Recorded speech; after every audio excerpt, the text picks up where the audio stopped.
तो फिलहाल जींद रैली थी, महारैली महापंचायत जो आज रखी गई थी, उसमें के कुछ पूरा मामला पूरी जानकारी लेवांगे। जी नमस्कार। नमस्कार जी। आज की महापंचायत की अगर बात करें कि कुछ कितने लोग पहुंचे आज? नहीं, लाखों की संख्या में लोग थे और एक बहुत बढ़िया मैसेज सरकार को गया। जो हमने सरकार को मैसेज देना था वो अच्छी तरह दिल्ली तक पहुंच गया।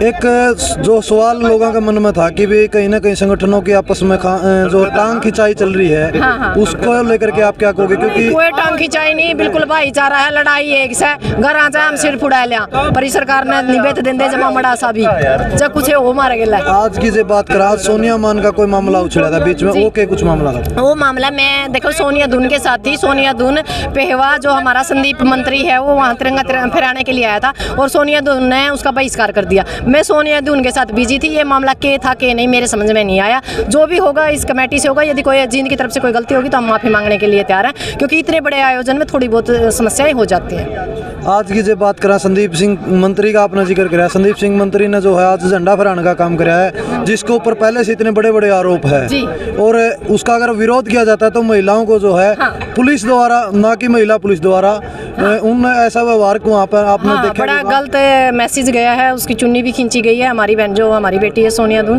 पर अच्छा मैसेज नहीं है। यहाँ रोटी और बेटी की लड़ाई है, जमीन और जमीर की लड़ाई है, उसी के ऊपर अटैक कर रहे हैं। उस लोकतंत्र, उस जनतंत्र को, उस संविधान को बचाने के लिए हम लड़ रहे हैं, ताकि बहन बेटियों के सिर से कपड़ा ना उतारा जाए। ये बहन बेटियों के सिर से कपड़ा नहीं उतारा जा रहा है, ये भारत माता के सिर से कपड़ा उतारा जा रहा है। ये सबसे गंदे, बलात्कारी और सबसे निकम्मे लोग हैं जो सत्ता में बैठे हैं। इन सत्ता से उखाड़ फेंकने के लिए ही हमने यहाँ से इस धरना से आगाज किया है।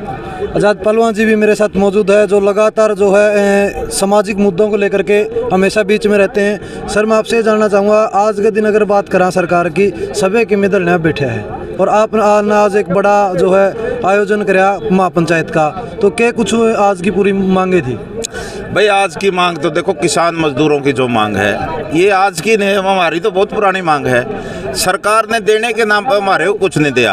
किसान मजदूरों ने मिलकर 13 महीने आंदोलन को लड़ा, तो दिल्ली में बैठे रहे, लेकिन झूठ बोल के हमारे से विश्वासघात के हमारे आंदोलन को स्थगित करवाया।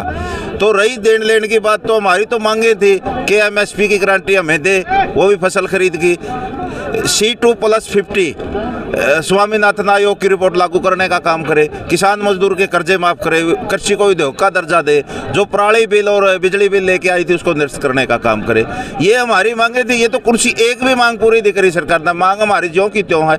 इसलिए संयुक्त किसान मोर्चे ने बार बार धरने प्रदर्शन करने के बावजूद भी अब एक नया आगाज किया है इस विशाल महापंचायत, जींद की जो महापंचायत हुई है, इससे कि आगे फिर हम आंदोलन करेंगे। हमारे पास एक आंदोलन का रास्ता है प्रजातंत्र में, वो भी अनुशासन में और गांधीगिरी तरीके से, जिस प्रकार हमने 13 महीने।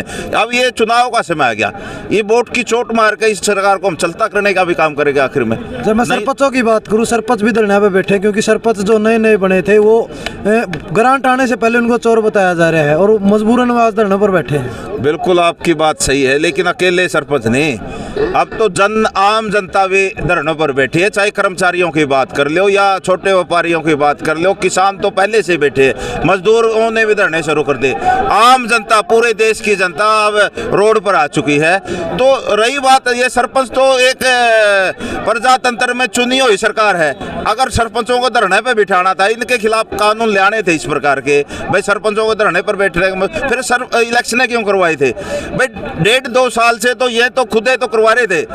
1.5-2 साल से जो मंत्री बबली है उसकी तो जेब भर रही थी, उसी के ठेकेदार काम कर रहे थे। भाई सरपंचों को नई पंचायत चुनी गई है, छोटी सरकार बोलते हैं हम सरपंचों को, तो इन्होंने काम करने का मौका देना चाहिए। लेकिन ये ईद पे पाबंदी लगा दी, भाई जो आगे काम हो गए ई टेंडरिंग से हो गए, तो हम उसका विरोध करते हैं। तो एक सरपंचों में लिया राइट टू रिकॉल, भाई ये तो MP और विधायक पे लागू होना चाहिए ना, पहले तो सरपंचों के बाद में होना चाहिए। जैसे कि पूरे देश के अंदर एक संविधान है, तो कानून अलग क्यों? कानून भी एक होना चाहिए, दोनों होने चाहिए। सरपंचों पे अलग कानून और विधायक और MP पे अलग कानून।